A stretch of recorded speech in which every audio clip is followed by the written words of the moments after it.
Beloved and holy and only child of our Heavenly Father, child of the one source, child of light, divine. That is who you are. Take it deeply within the consciousness and contemplate what that means. Child of the one source, child of light, divine. I am the one known as Jeshua ben Joseph. Jesus, you have called me, and other names as well. And it is in great joy that I come to abide with you this evening in your timing, as you have chosen once again to call me forth. Great joy of reunion, great joy of remembrance every time we come back to that place or come ahead to that place of great love, infinite love, which is who and what you truly are. I have spoken just in the last few moments to my beloved friend and teacher, the one you know as Judith, that truly she could dispense with the beginning holiness, that you are already ready in that space, and we could just begin speaking. But she has said, oh no, it takes a bit of the setting the stage for you. I have said, I do not need a stage. Anywhere and everywhere is where I am. Therefore, do not be surprised if she skips over the very short meditation in the beginning, because truly you are already centered in the love and the light that you are. So we could just jump right in. We shall see what happens. She has felt from the beginning that there needed to be something holy, something semi-religious about it, something that would get you into a space of the divinity that you are. But truly you cannot be away from it. You are it all the time. Everywhere you go, even when you are at the place that has the foodstuffs, the marketplace, everywhere you go, you are the divine light of the one source, and putting it forth to the ones that you meet with a smile on the face, a quip from now and then, to get your expression correct here, now and then, with other ones that brings a smile perhaps to their face as well. And everyone in the conversation then feels lighter. You do a good job of smiling at ones. It is getting to be almost habitual.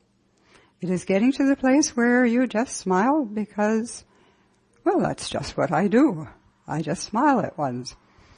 Even when I have the small 4-footed one on my ankle, I smile. Shake it off. Truly, I jest with you. But that which you are is seen and felt by everyone with whom you come in contact. It is seen and it is felt by other ones that truly you are beholding the Christ of them. Now you may not use those words, but you are beholding their best self, the true self of them. And you smile at them because it is easy. It is easy to do that now. Didn't used to be. Other lifetimes you were taught generational teaching that you did not smile at anyone. And if you could find something wrong, that was the beginning of the conversation. But you have changed. And as I have been speaking to you for some time now, the changes, they are happening. You can cast your mind back a decade, 2 decades, some of you maybe even 4 decades. Yes. I was going to say 5, but I didn't want to push it. And you can see the change that is happening within yourself, how you look at the world, how you look at the brothers and sisters, and you can see the changes that are happening in the overall pattern. Because ones are now asking for more respect, more equality, not to be looked down upon as something to be ignored or just to be used, but to see each one looking eye to eye, seeing each one for who and what they truly are. And you're having the groups, the groupings that come together and are making the voice heard. That there is the movement, there is the even demand, I will use that word because it is getting stronger, for the respect of all persons. And the understanding that each and every one has come from the same source. As you look back to your history, which is even recent history, you can see how things have changed in the interpersonal relationships with the friends and the co-workers, the ones that you meet. And you can see where there used to be a certain level of how you saw different ones. Now you have moved past that. I'm speaking of this grouping and the ones within the sound of my voice and the ones who may be reading this. You have moved in your own consciousness to a new place, to a place of equality, a place of wanting to know, who is this one that I meet? What do they think? What do they believe? How has the day been for them? And you even ask that sometimes when you meet them. How has your day been? How are things going for you? And then, depending on where they are coming from, you will hear either the short answer or the long laundry list of everything that could be wrong. And in truth, as we have spoken many times, there is nothing truly wrong. Even the choices that ones may say have been a mistake, you never make a mistake. You choose, and then you get to live with the effects of that choice. But there is never a mistake that is made, because you are always completing. If you did not choose something, how would you know what it is, how it feels, where it is going to take you? So there is never truly a wrong choice, although you may not like the effects that come from it, and you may start to beat oneself up to say, why did I choose that? Why did I say that I would do such and such? But then you go ahead and you work your way through it, and when you're through it, you say, wow, I did it. Sometimes to your own amazement. And you do it. And you are more wealthy for having done it.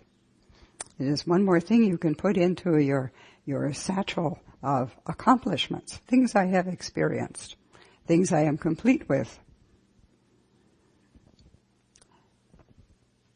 In the beginning, when we first started speaking with you, we spoke of the dream, of the dreamer, the one who has fallen asleep in the meadow of the Father's kingdom, seemingly asleep, dreaming dreams, all kinds of dreams, the good ones, the not so good ones, and many more in between where you get to judge and say, well, this one goes on the good pile and this one goes on the not so good pile. You have many experiences, and it has been habitual, generational teaching, to judge everything that you experience, everyone with whom you come in contact. Very, very subtle judgment because of teaching, because of how you have even subconsciously picked up a certain teaching from the parents, from the co-workers, from the ones that you are playing with, I will use that word, from the ones that you are associating with.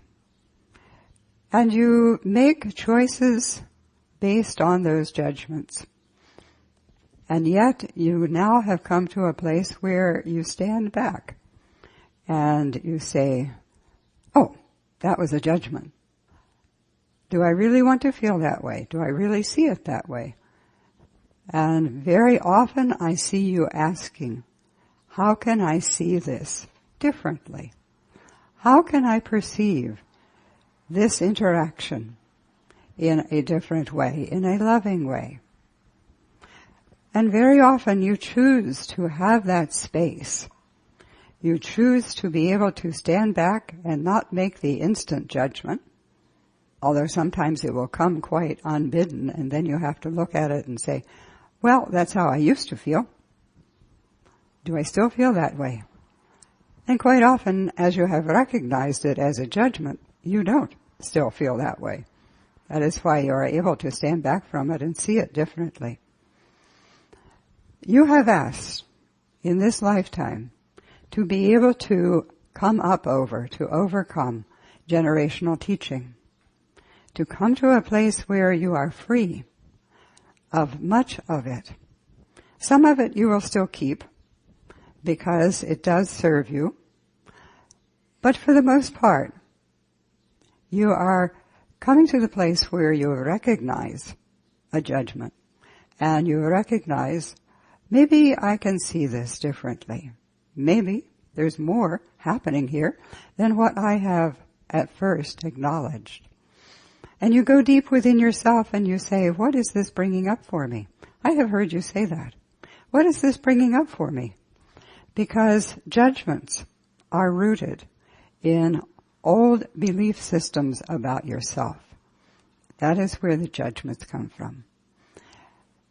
And as you are now becoming more loving with self, you are able to stand back and to ask, what is this bringing up within me?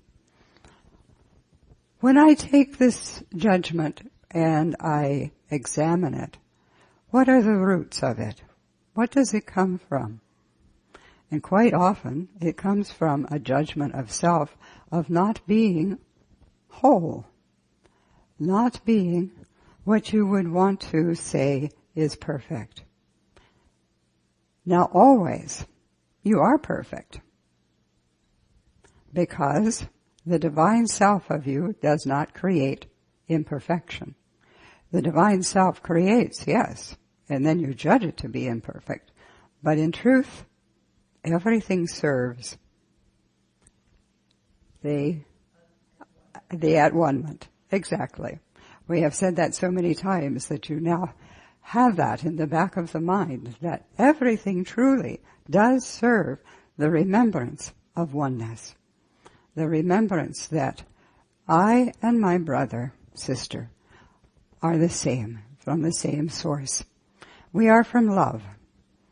And there are writings that help in the remembrance of this.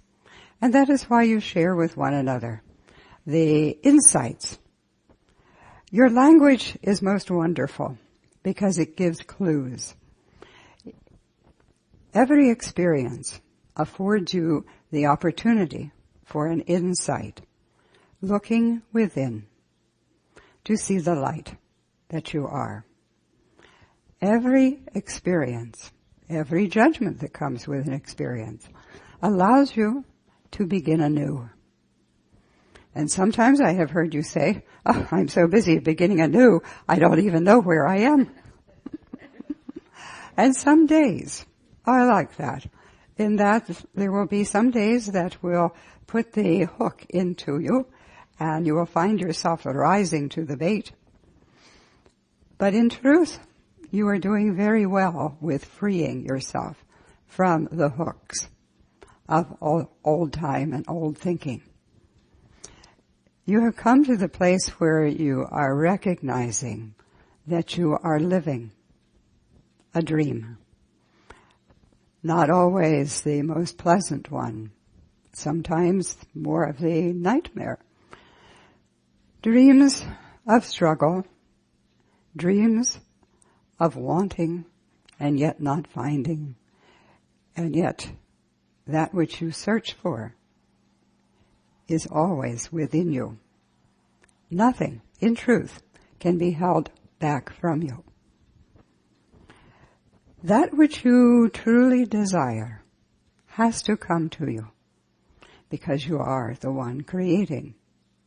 You are the one creating your life moment by moment. And as I behold you, when you come into this room and you greet each other, there is much of love.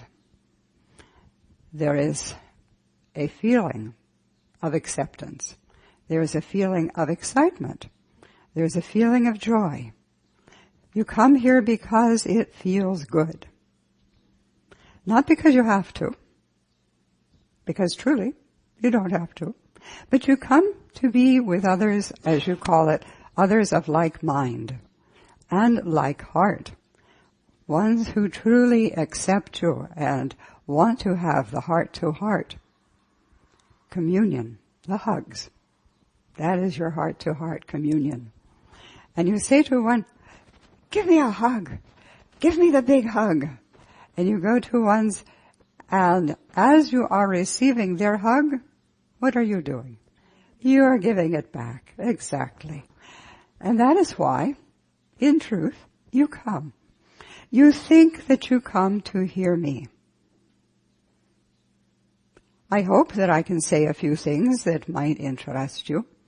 But the real reason you come is to share with each other the hugs, the joy, the partaking of food. Because that is one way you come back to the common denominator of, oh, this tastes so good. And what did you bring tonight? What did you bake? What did you bring? Very good to be with ones of like mind and like taste. It works. You are still the dreamer. You are still dreaming a dream. But the dream now has changed from what it used to be in previous lifetimes and even in years previous to this, in this lifetime. The dream has changed. It is getting softer. It is getting friendlier. It is getting to be happier. Is that because I have come to speak with you? No. In truth, it is because you are changing. Because you are saying, at a very deep level, I have completed enough of the uneasy dream. Now I want the easy, happy dream. Now I want to know I am dreaming. Now I want to wake up. And that has to follow.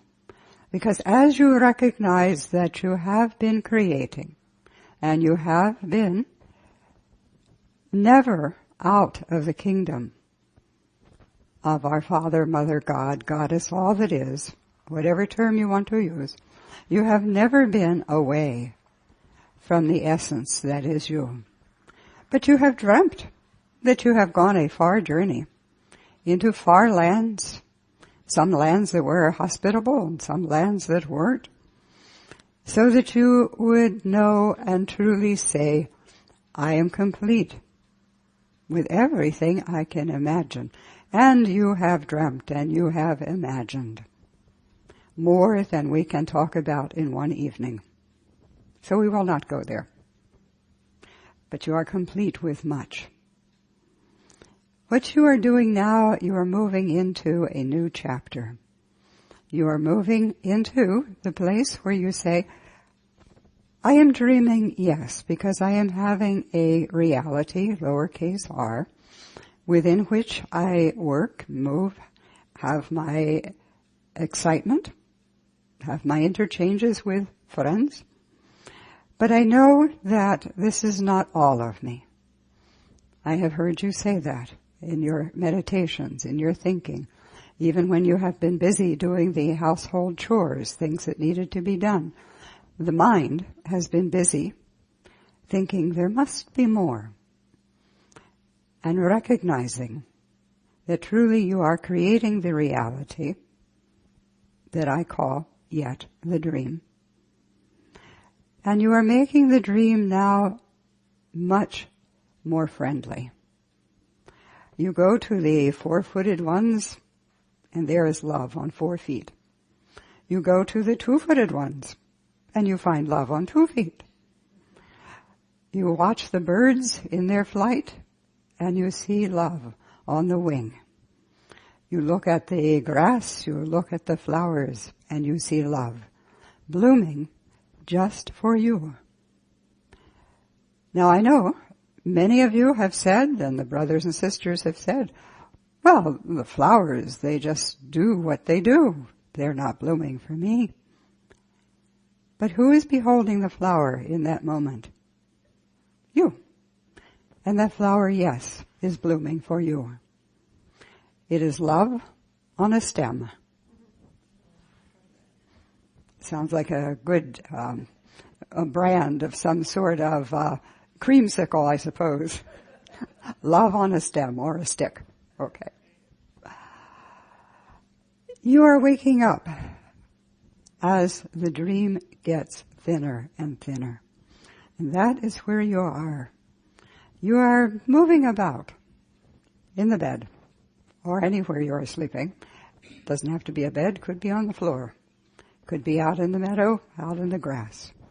But you are moving about, getting quite ready to sit up and to look around and to say, I dreamt I went to many far lands.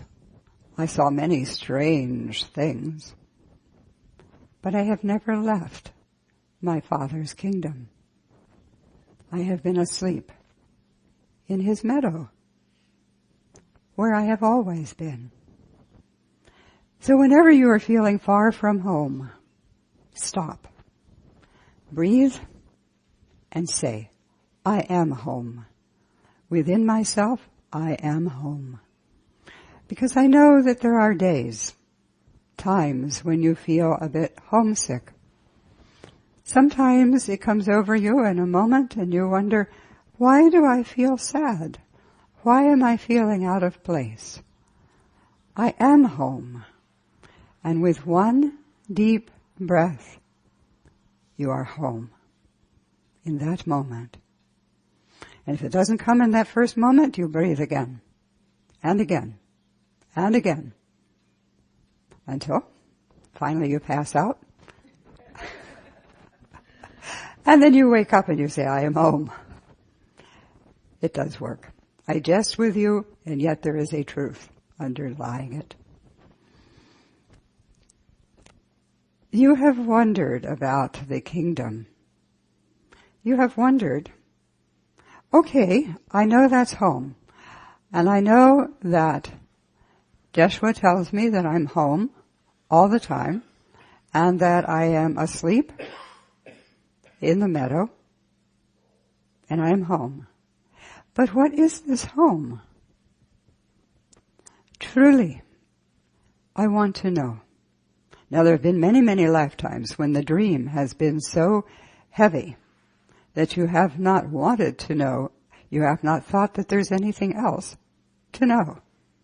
But now you are at a place where you are questioning. You are at a place where you are asking, wanting to know, who am I? Why am I? Where am I? And you are feeling the big question mark that all of your philosophers, your masters, your teachers have been thinking about, meditating upon, writing about. And you have read some of their writings, which has then been as a clue to you, a starting point perhaps for your own thinking, wanting to know, where am I? Truly, where do I abide? I asked this 2,000 years ago. I spoke with my friends. They have been called disciples, but in truth they were my friends. And I asked of them as we sat around the campfire, as we sat around watching the stars in the heaven, as we sat around eating, partaking of what we had brought with each other. And we philosophized, as you know how to do, because you have caught yourself from time to time doing that very same thing. Thinking, meditating, going deeper. If I am made in the image and likeness of my Father, Abba,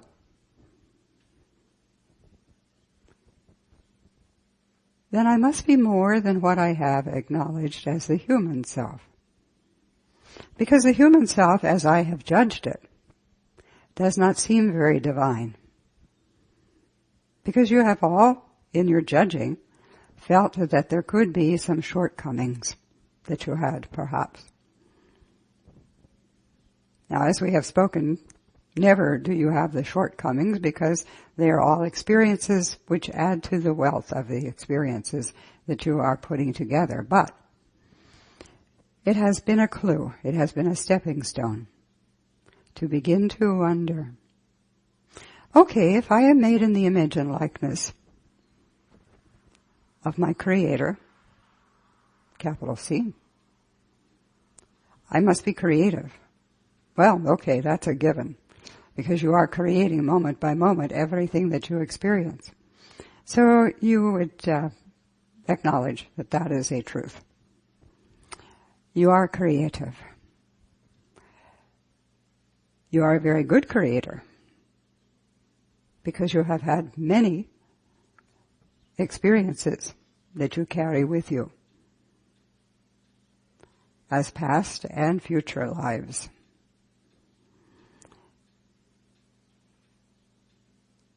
If I am creating, and there's even more than just creating, what more is there?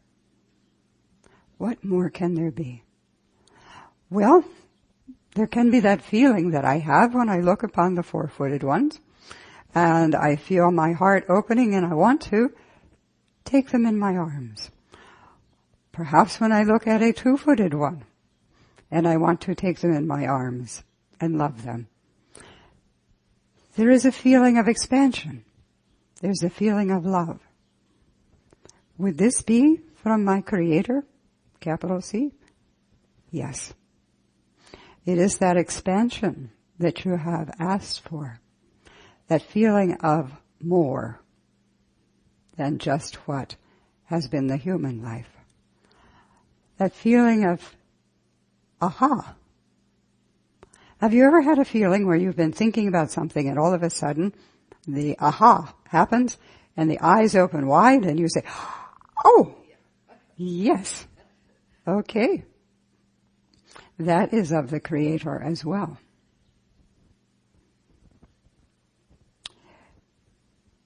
The most prominent and all-pervasive quality of the Creator, capital C, however you're going to name this one, God, Goddess, all that is love. It is that expansion, that place where you know that no matter what or where you have gone, no matter what you have imagined, always you are loved. Always there is love. You don't always get to experience it in the human experience. You search for it. You want to find that one who will mirror back to you the love that you are ready to give. And when they are a bit out of your sight, you want to have them in your sight so that you can talk with them, share with them, open to them. That is the most wonderful aspect of love, in that you can open to them and you can share every little thing and every big thing. Many of your brothers and sisters in this day and time yet go very closed. They do not feel that what they have to offer anybody is going to appreciate. They have experienced being criticized and put down to the point where they are afraid to share anything original. And they keep all of the brilliance that they are closed up until one such as you comes along and jokingly says to them, "Hey, I know you. I know you have something really good to share with me. How about the hug? How about the baked good? How about whatever? And an opening, a crack in the wall begins to happen. You have seen this happen with your friends. You have seen this happen even with yourself. You have experienced feeling closed, feeling that I don't have anything to share with anybody that they're going to appreciate, and I don't dare open my mouth and say anything because it's going to be judged, and I'm going to come up short in the judging. And then someone who doesn't even know you, they come along and they say, hey, you want to do such and such? And you say, me? You mean me? Oh, yeah, okay. Let's go to the jazz festival. Let's go. And there becomes an opening where ones begin to share with each other. And you quite often will do this with ones not even knowing that you're doing it. And you afford them the opportunity to shine, to let their light shine. That is the Father, God, Creator, coming forth in a moment or so, sometimes many moments, and tapping that other one on the forehead and saying, open, it is safe, it is okay. That is your mission. Should you choose to accept it, it is to be the love and the light that you are. And to say to ones, hey, let us. Because in that moment when you say, let us, you are opening the circle and you are taking them in. And they feel wanted, they feel appreciated. They don't even know what's going on, but it feels good. And then you allow them to share with you the treasures that they have buried deep within themselves and almost to the point of forgetting. And they come alive. They smile. They laugh. And you have allowed your light to blend with their light.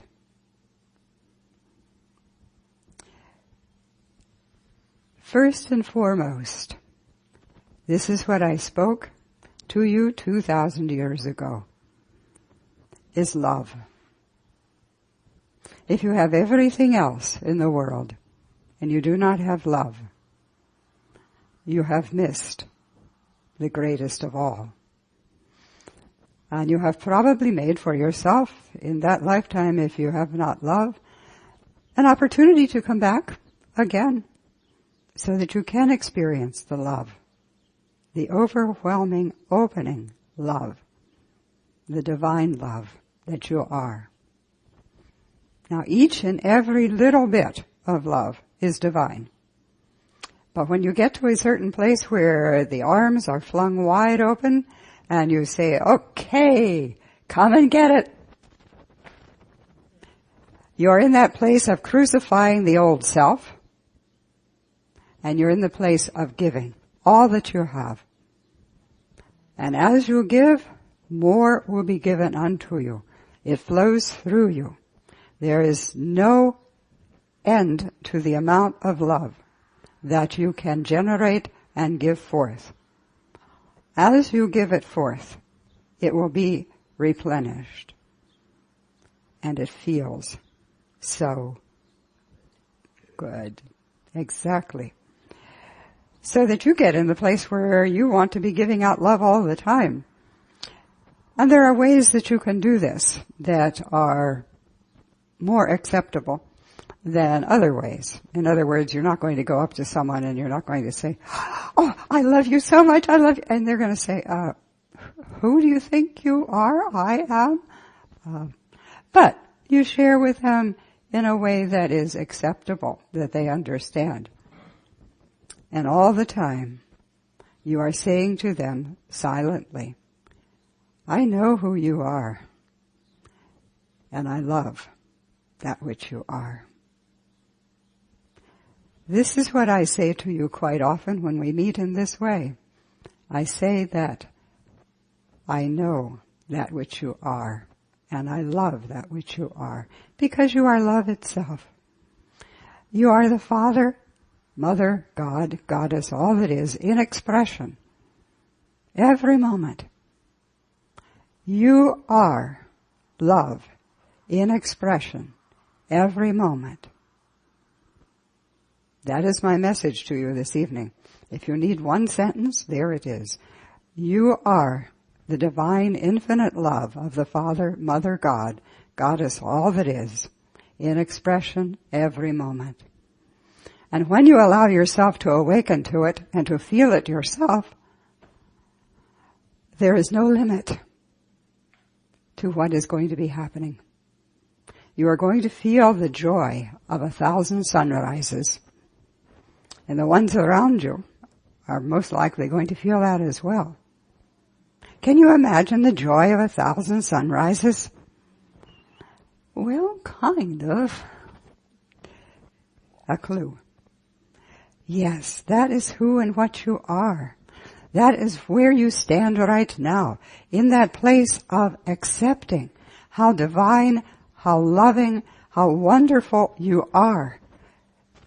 And what a gift you are to everyone as you acknowledge that I am expressing the joy of 1,000 sunrises.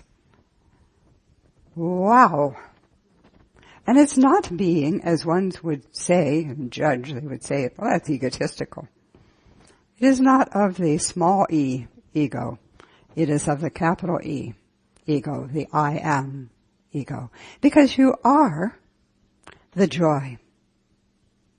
You are the walking joy right now incarnate, having a human experience. And making of the human experience everything good that you can enjoy, that you can be in. That is why you collect to yourself the four-footed ones, because they mirror back to you the joy that they feel with you. They meet you at the door, they jump up and down, and you say, wait a second, I've got my good clothes on. But they jump up and down and they're really happy to see you. And you feel, well, hey, that's great. Somebody appreciates me. And they do. Unconditional. No conditions set upon it. Although they do like it when you feed them. This is true.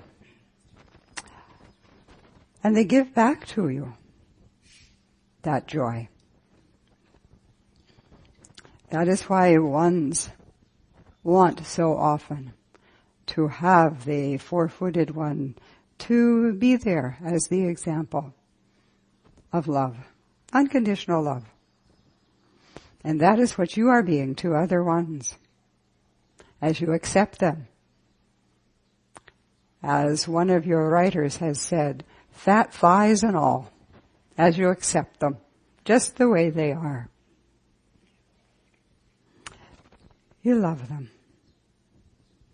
And when you have the enrichment of having spent time, years perhaps, with another one or ones, that is multiplied over and over because of the memories. Because you can think back and feel warm about certain memories of certain things you have done together. And even when there has been perhaps the memory of something that did not feel so good, you can say, well, that is okay. I will encase it in love. Much the same as when you take something and you have it gold-plated. You can encase it in love. Any experience. To bring something that is infinite into finite words is very difficult. I would say impossible. But there is a clue. And you know that clue very well. It is the clue of the hug. It is a clue of being with another one in total sync, total acceptance, total feeling of, hey, I really feel good when I'm with you. I'm really happy to see you. I'm glad you came along. I think it's so great that we met in Walmart the other day. Or anywhere. It is really great when I see you. I feel uplifted. And that is shared. So whenever you want to know what is going on, acknowledge that truly you are dreaming a dream. That is what this lowercase r reality is. But all the time, I am in the meadow of my Father's kingdom. I have never left home, capital H. I have never left the love of the Father, Mother, God, Goddess, all that is. I carry that with me, and I give it freely. That is why ones have exalted me, the Christ, not one Yeshua, but the Christ, to a place to be worshipped, because there is a clue, there's a remembrance, that in the Christ there is only love. Know you, that is who and what you are. Once in a while, in every day, there is an example of it where you feel yourself opening, where the shutters that have closed the heart are flung open at least a little bit, sometimes wide open, and you feel, oh, it feels so good. And then you think of something you have to do and it kind of closed down. But it's there. I see you. I watch. I know. I knew human lifetimes. And I knew when there were things that had to be done for the body to take care of this reality. Capital, not capital, lowercase r. So I know how it is to go as human. But I see you awakening.